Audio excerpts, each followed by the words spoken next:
Capoeira called me through an audition. I remember seeing the call out, looking for black or mixed race women who speak Portuguese and can move. The audition was for a play called Firecracker by Helena Moraes, an interwoven non-linear story that jumped through time between the events during the beginning of the transatlantic slave trade, focused on the reign of Queen Nzinga of Ndongo and Matamba, modern-day Angola. Then to the present-day Brazil, highlighting at the time the assassination of Brazilian councilwoman Marielle Franco in 2018 and her driver Anderson Gomes. Now I didn't get the role, but when I went to see this play, this all-female cast depicted how black women were integral for the fight for justice, whether reflecting on the past or the present. I felt that I started to become aware of something, remember something in my body. These embodiments of resistance, survival, I recognized them in myself. They were a part of my story. I felt it deep in my core, but I just didn't understand how yet. It was as if the past, the present, and the future were all having a conversation with one another. And at the heart of this play was Capoeira. Capoeira is an Afro-Brazilian martial art, a form of African and indigenous resistance. It has elements of music, storytelling, acrobatics, dance, spirituality, but really it encompasses everything. Through the bodies, the lives of those who were captured, everything that they were living in their day-to-day life.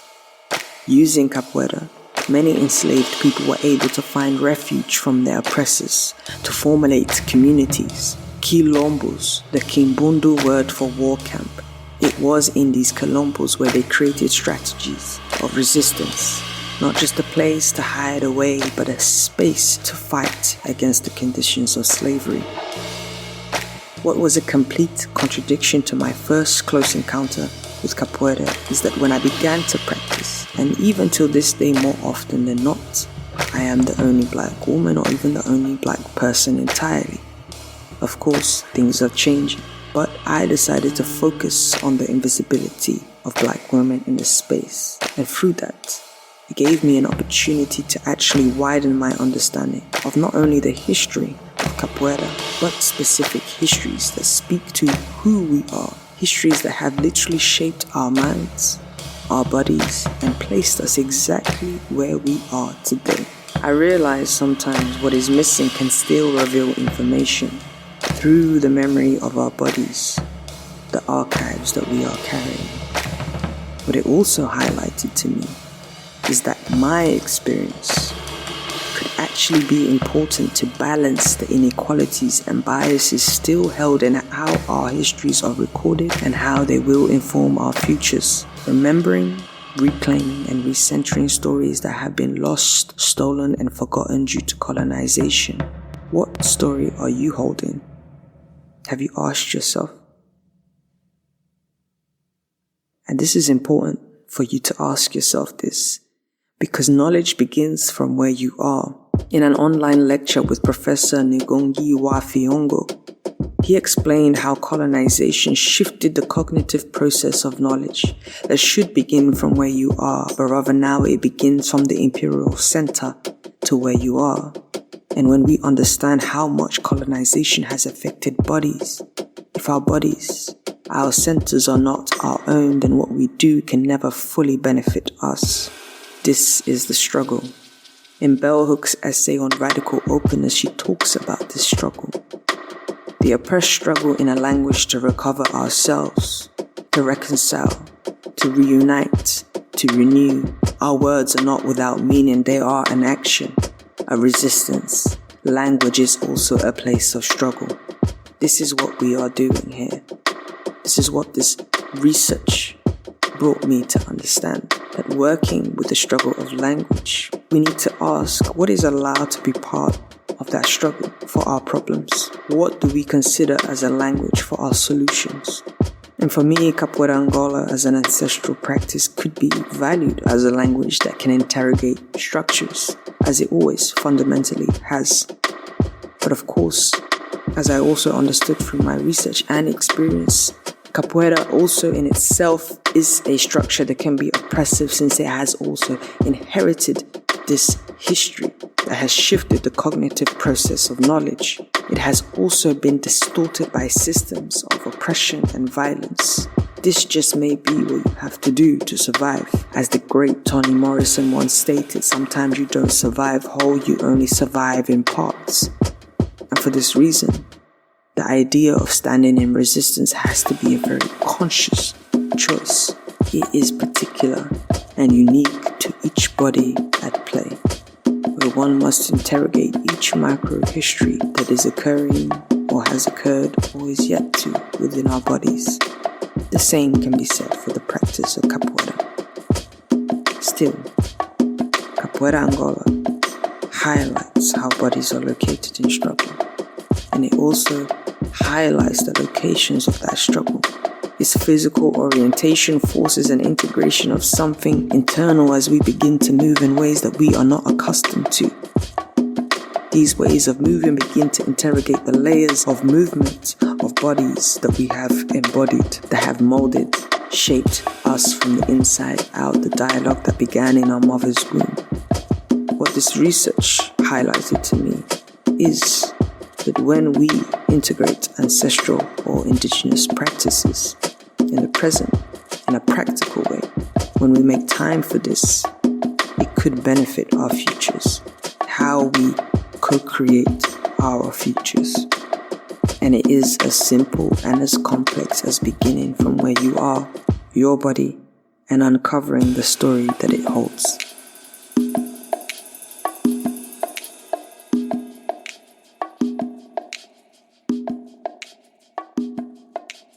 Welcome everyone to the 4th episode of Unspoken Podcast. I am Anna Paz, and you were just listening to my brief performative introduction and conclusion of my thesis, Coming to Voice through Capoeira, uncovering the ancestrality and embodiments of the African diaspora.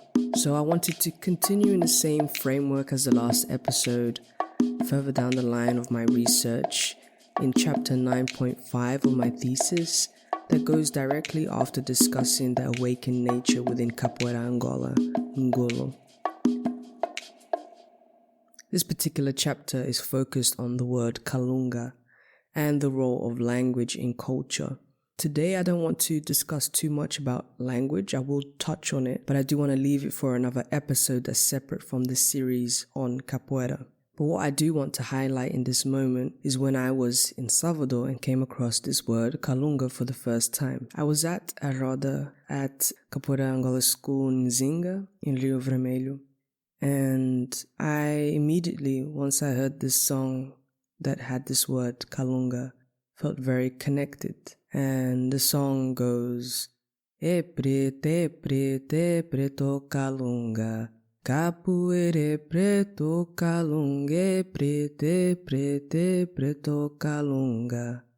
And for those of you who don't speak Portuguese, this translates to it's black, or Kalunga, Capoeira is black. And there's several verses talking about different things that are black, I guess, and then always ending with the word Kalunga. And I felt really, in that moment, I had to reflect afterwards, but that word Kalunga really stayed with me. Even though I didn't know what it meant, I felt that it was powerful and there was something deeper for me to understand about that word. But it was going to require me to do some work to learn where it was coming from, some research to understand what it actually meant. And what I found was a whole new meaning of understanding this practice of capoeira that I still don't understand, of course. And I think even the great masters say that they don't know what capoeira is, but it was somewhat a framework to have a deeper relationship with it. Now, I will go on to explain what I found, what I managed to learn about this word, which again, like I said, is still very limited knowledge. But the first thing is that in Brazil, the word Kalunga also refers to the Kalunga people, who are descendants of runaway slaves and indigenous peoples. The Kalunga people are living on a territory or quilombo established now for over 250 years,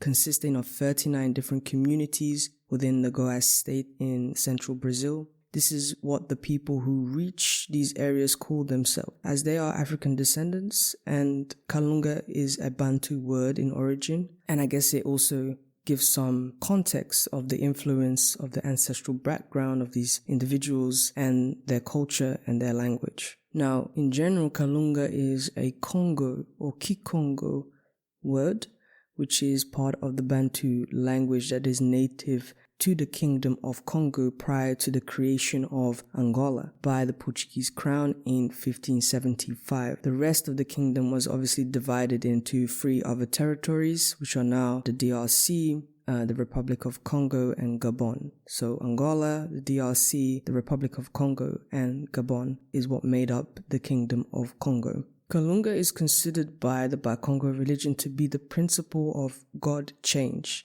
a force in motion, and because of this, our earth and everything in it is in perpetual motion. The Bakongo cosmology is the religion that is connected to that particular kingdom at the time. In the Bakongo cosmology, Kalunga is the fire force. It emerges completely from within Mbunji, which is the empty circle in existence before creation. The circle is something quite symbolic to Capoeira in regards of the roda, the beginning of the perpetual motion through playing, singing, and bringing about a form of creation in the center. Kalunga is also considered as the symbol of force, vitality, which feeds into the Bakongo idea of circular cosmos. These cosmos are considered in halves. The upper half, Kunsenki, is the world of the Great Spirit, Nzambi, whereas the lower half is the world of ancestors, Mbempa, spirits. And between that, what divides these two worlds is the Kalunga line, is a line of which life takes place by all living things. It is sometimes considered a body of water or a river. Because the Bakongo have a circular worldview, a person crosses the Kalunga line at birth and death and repeats the process of life when he or she is reborn. The same cycle is also considered for all living things, such as natural elements, animals, plants, seasons, cosmos. Everything is moving in the same direction, in this circular, cyclical motion. Connecting this to the game of Capoeira, there are so many moments within the roda where restarting occurs, where we reset, we become more present, where we change the game, take on a different embodiment, volta ao mundo, around the world. We usually take this action in an anti-clockwise manner, not always, but usually, and it really mirrors the direction of the circular motion of the Dikenga Congo cosmogram. There are also movements that give reference to the upper and lower world. I actually feel the motion of Capoeira Angola is constantly moving and alternating from the upper and lower. This is what we're doing. And of course, sometimes we are in between as well. And it does have this feeling of worlds merging, energies going from one state to another. And I think in particular, our ancestors or ancestral world, when we bow our heads or do any movement with our heads on the ground, when we go upside down to do a bananeira, to do manjinga, all of these upside down movements where we're sort of inverting our world are significant as an indication of the spirit world, the strength from below, which coincides with that Bakongo idea of the cosmos lower half connecting to the spiritual or ancestral world. Now I really want to talk about this book that really gave me the foundation of understanding this framework of the Bakongo cosmology. This book is by, I might be pronouncing this wrong, so do forgive me, but Dr Kimbwande, Kia Bunseki Fu Kiaus, and I will refer him to Dr Fu-Kiau. Explains in his book Bantu Kongo Principles of Life and Living how the symbol that is used for active community life is the circle. And I can see how that this is so connected to Capoeira, but obviously other cultures that use the circle as a representation of movements of life. In this book, he explains how it's within this circle where the foundations of understanding Bantu knowledge and Bantu people's system of thought and cosmologies and life itself. And within this circle, there is a V, and the V is the point from the center of the circle, and then there's 2 lines that will come out from the center. So if you can imagine, if you were performing on stage, you would be looking out into the audience, and that vision is the V basically. So the central point, which is you, and then the 2 lines of energy that come out from the central point towards anything, whether it's an audience or your community or the bateria or in the roda. It is here that the human being becomes the living energy within a community. This motion of moving in a community is cyclical, constant, and it's most powerful when closest to the center of this circle. Within the motion of the V, there are 7 directions in which humans can move, and this is actually what changed my whole way of looking at capoeira, this part here. The doctor explains that the horizontal plane, which according to the Bakongo religion is the plane of collecting knowledge of your surroundings. It allows you to move forwards or backwards, left or right. So that's 4 directions. The vertical plane allows you to also move down and up, and it brings you to 6 directions. And the last direction, the 7th direction, is inwards. These last 3 directions, which is up, down, and inwards, which in other words, in my opinion, is God, ancestors, and you. These 3 directions, according to the Bakongo religion, are critical for health, self-awareness, and self-healing. When I am practicing capoeira, all of these movements of direction take place in the circular motion, and of course the 2 players that are at the center become the living energy force within the community, together with the bateria, of course. The Ginga explores the horizontal plane, the Awu, the Bananeira, and the Negachiva can take you up, down, left, right, and the final direction of going inwards is exactly the possibility of what capoeira can do. To become aware of yourself, of your embodiments, comes from mastering your surroundings, all the movements that you can take up with your body in your environment. And this can be such a powerful concept to uphold within capoeira if it is indeed part of the framework of how capoeira was created. And for this very reason, Dr. Fu-Kiau states on page 135, quote, "When the core of the body is oppressed, destroyed, polluted, corrupted, or raped, the body that envelops it is itself dead. The path that leads to that 7th direction is also wiped out. People become helpless and they lose their self-healing power." So like I said, this really shifted my idea of capoeira, all of these movements that we're doing, how much depth they really have. This completely changed my relationship to capoeira. I still, like I said, don't know what it is, but I think this Bantu Kongo cosmology really gives depth to understanding all the intricacies of these movements, the connection to our wider world, which is probably why capoeira speaks to so many people. You know, it has that fundamental root in resistance, in survival. But then when you go a little bit deeper into it, it is also about living. It is about life and death and everything in between. Going back to the African cultural material beneath the surface, what Kubik mentioned in my last episode that I spoke about, it seems super important then that we reflect on these symbols. But I think we have to think about how we can grasp a culture without speaking the language in which it is situated. Generally speaking, of course, this is taken seriously when it comes to Portuguese because of the context of Brazil's history. But with that said, to engage with anything that is Afro-Brazilian, where there are 2 or 3 or more paradigms of languages and cultures, Portuguese is important, but I feel an awareness of other languages and cultures that are present is also needed.